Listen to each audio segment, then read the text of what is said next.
and they cut the front at the beginning, so there's no kind of massive lead in. So welcome everyone. Today joining us is Dan Lakin from Bar Events UK.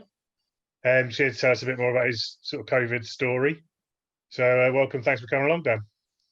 Oh, no worries, absolute pleasure. It's nice to speak to people and see that everyone's in the same boat and still cracking on.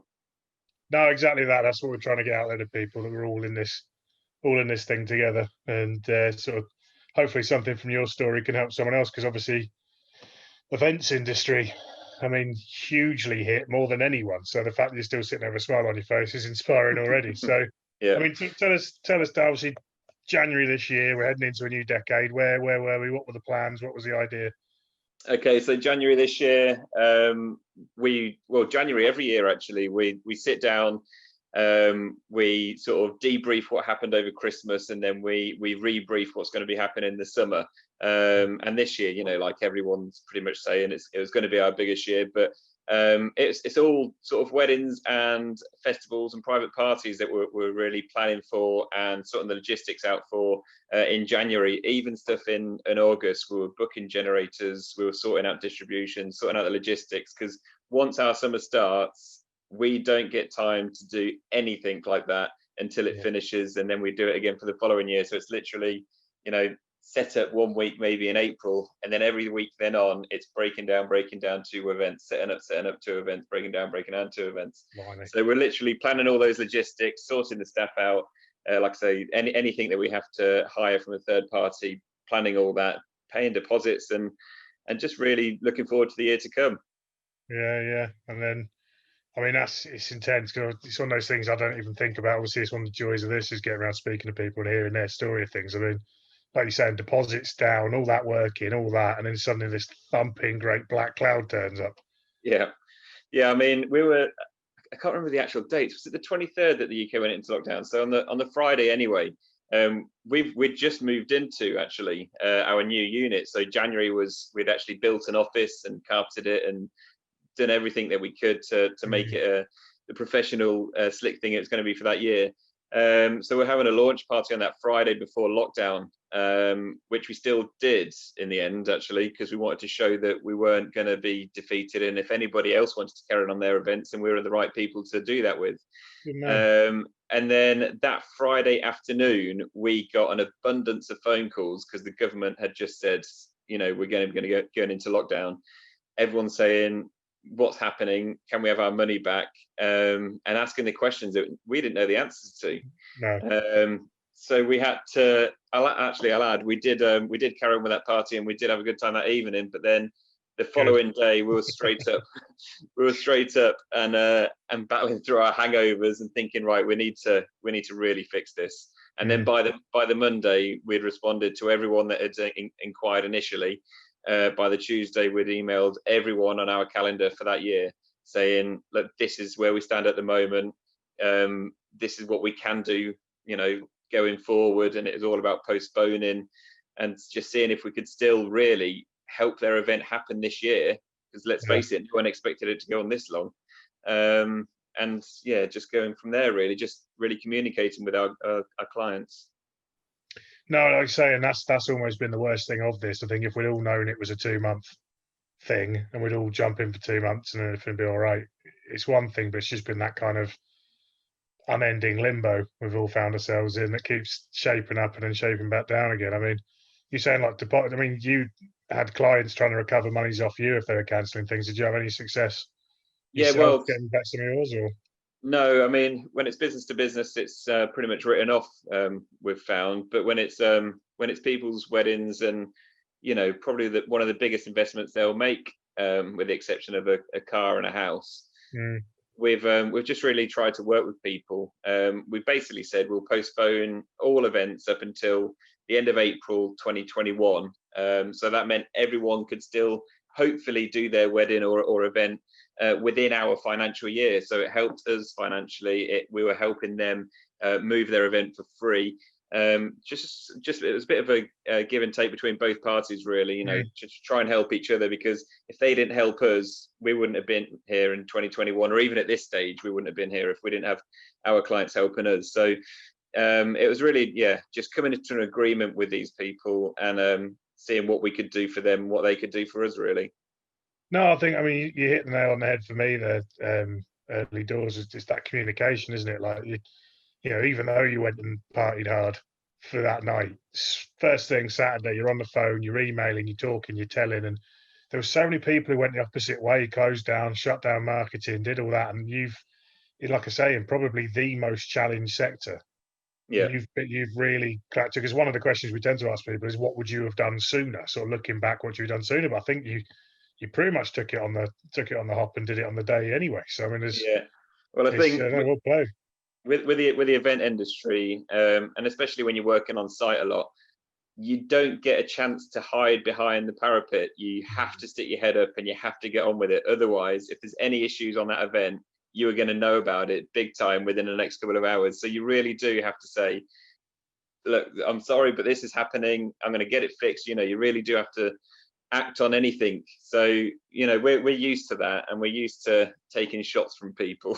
So we just knew that we had to, like I say, it's the biggest day of people's lives, and they've invested a lot of money and trust in us. So we had to get it right straight away. No, good on you, and you know, for a man with a rugby background, taking those shots when they're not necessarily coming looking for them, I know all about. So no, fair play to you, because there would have been some uncomfortable conversations there. But so essentially, you know, that side of things, the TPs, the big events, the people's weddings, all that, all shut down. Yeah. You know, you've communicated with people, you've told them what's going on, you've done your best for everyone. So you then sat there, you're at home, and I'm leading to this massively, because this is one of the best things I've heard come out of lockdown. So I'm dead chuffed to be speaking to you. You sat there at home by yourself thinking, what can I do now? And somewhere where did it stem from? Where's this absolute genius idea stem from? It stems from this spirits cabinet behind me, to be honest, and my background in the bar industry. I know a lot of people in the UK in the bar industry, and a lot of big players. I was fortunate to learn my bartending off some of the best bartenders, you know, in the UK, really.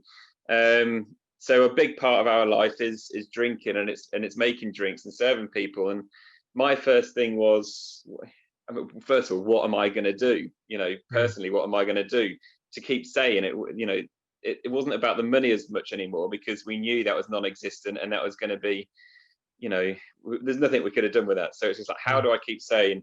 And I thought, well, something I love doing is making drinks and helping people. So we just thought, let's help people get through their Saturday nights. Now they can't go out and make cocktails on Facebook. And that's where it started.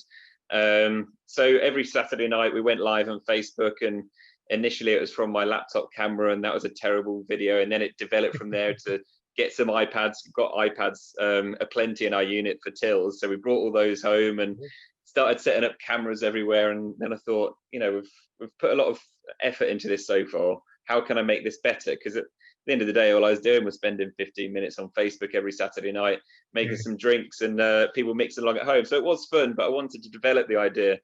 And then I thought I could get guests on. So one of my first guests, or my very first guest, was my old bar manager. He's traveled the world. He's consulted 5-star hotels across Asia and Africa. My second guest was the bar manager of the Savoy in London. So probably one of the biggest names on this planet, actually, for bartending. And I thought, God, now I've got those two names behind me. I can literally go anywhere in this world. Say, look, I've had these guys on. Do you want to come and chat to me? So that's where Around the World in 80 Drinks was born. And that's where I now go on YouTube as opposed to Facebook. I spend 10-15 minutes making a drink, showing our viewers how to make certain drinks. And then for another 10-15 minutes, we chat to another bartender anywhere on this planet. I say bartender, a drinks professional. They don't have to be bartenders. Sure. Anywhere on this planet about their experience in the industry, which is whether you're a bartender or not. It's always fun to hear about how they've got to where they are. And then also they make a drink, and it's usually a lot more difficult to make their drinks than it is mine. Mine's about home bartending, and theirs is about showing off. So it's more complex drinks. And then also how COVID's affected their country and their hospitality industry, and them personally. So I've loved doing that.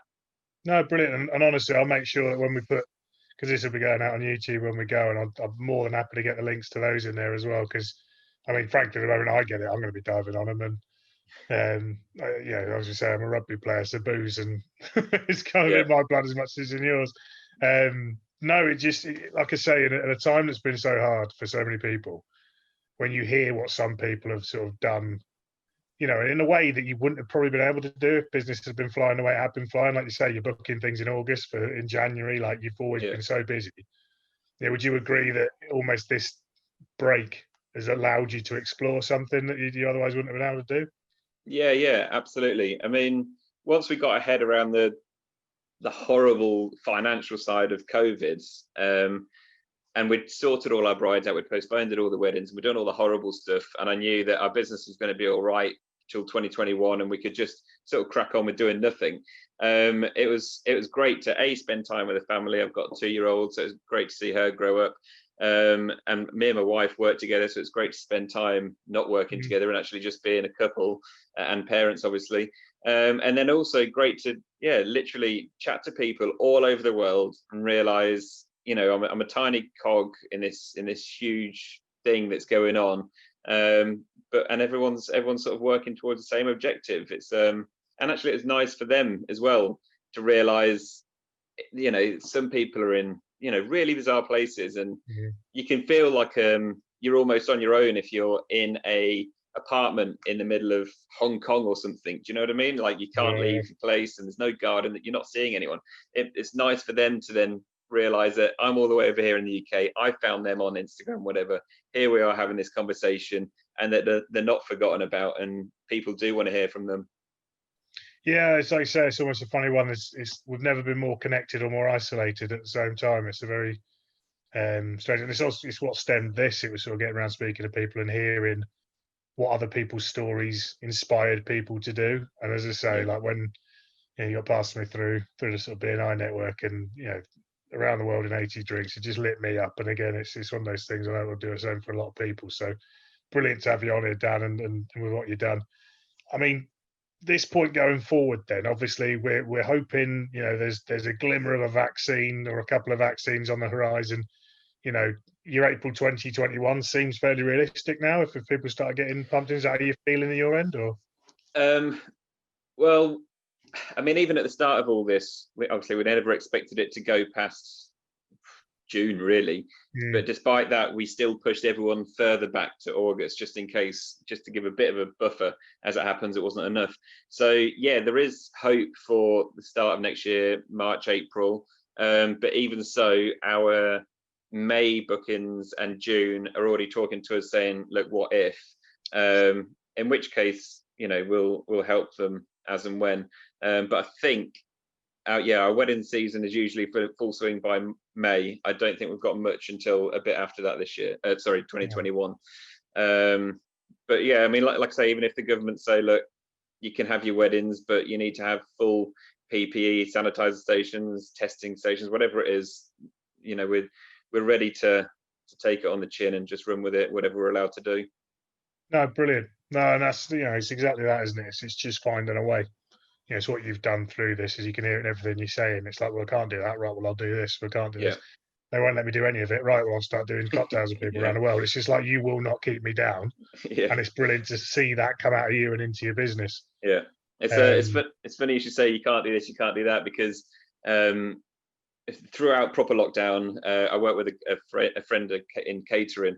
We're like, what can we do? And we're like, okay, let's instead of being events people, let's set up a bar and restaurant. So 4th of July came, we set up all these TPs. It's a socially distant bar and restaurant.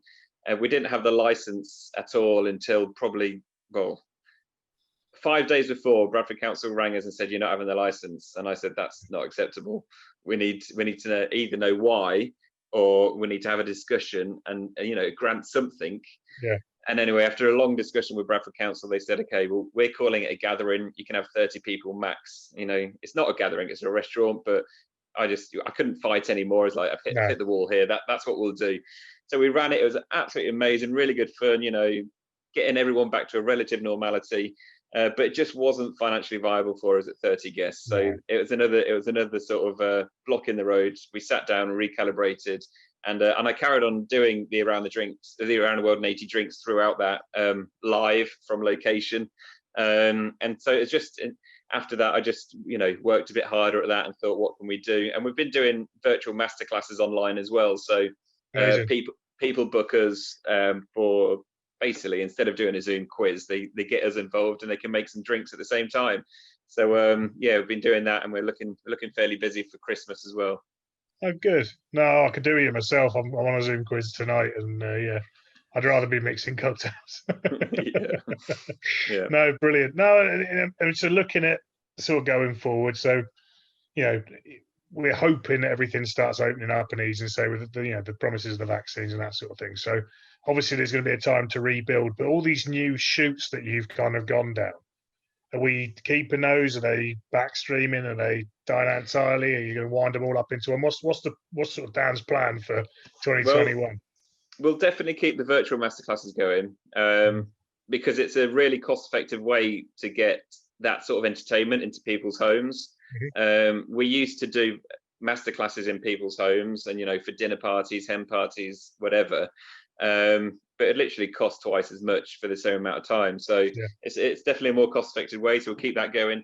I'm sort of committed now. I've got to do 80 drinks in 80 countries. So I'm not going to stop with that until I've at least done 80 drinks. But I've also bought one of those scratch maps, that you can buy when you've scratch off a country that you've done.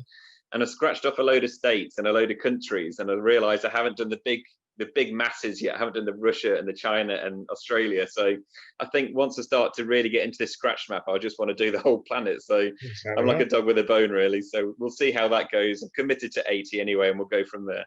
No, good on you. How many on now? Everyone always asks that, but it was a bit of a funny start. I've done 3 in the UK, so that's sort of.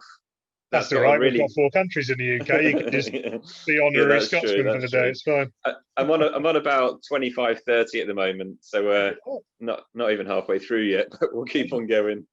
We'll start somewhere. No, brilliant. And I will make sure we get that link put across as well for people, and I'll be following it through myself. So, brilliant. No, Dan's been an absolute pleasure talking to you today, and best of luck with all of it. And crack on, and I'll see you in a cocktail bar not too long from now. Yeah, or even on screen. No, thanks a lot for having me on. If anybody is interested in Around the World Native Drinks, you can search for it on YouTube, or search for my company, Bar Events UK, and that will flag up anyway. Perfect. So, man, thanks very much, Dan. Thanks a lot.